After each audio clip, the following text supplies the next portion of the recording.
Chances are, people you know who drive to work take the same route each day.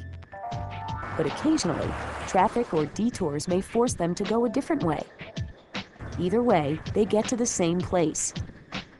That's just part of commuting, and it's the nature of the commutative property. In fact, commuting to work is a great way to learn and remember the commutative property. Say your neighbor's commute to work is 10.5 miles north, then 6.25 miles west. Unless...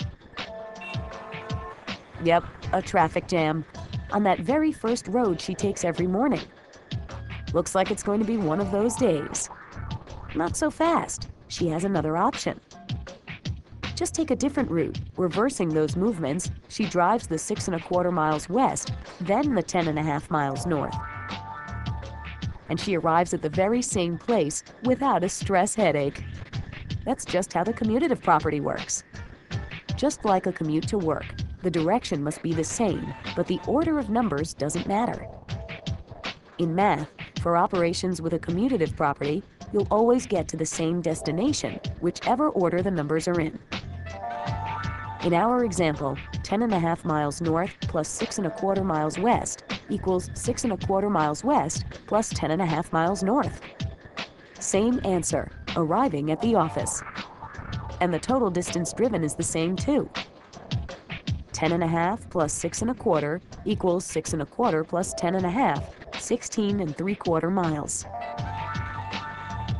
When people commute to work, they change locations. When you do addition, you can change locations of the numbers you're adding and still get the same answer. Now, how about multiplication? Statistics show that 120 million people drive to work in the US every day.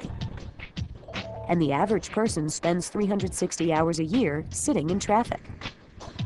You could multiply the number of people times the number of hours per year to come up with the total number of hours Americans sit in their cars on their way to and from work. 120 million people times 360 hours, about 43 billion hours. You could also flip those numbers and multiply the number of hours each commuter is in the car for the year. 360 times the number of people who commute, 120 million. You'd get the same answer.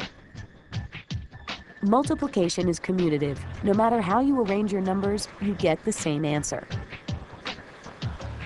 Now try dividing the total number of hours the country's commuters are in the car by the number of drivers to get the average amount of time each person drives every year.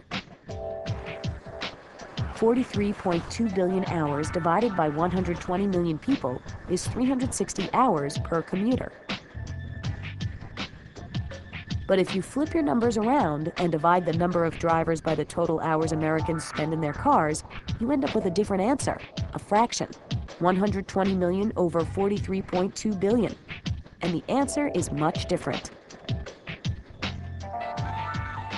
If an operation is commutative, you can change the order of the numbers involved without affecting the answer.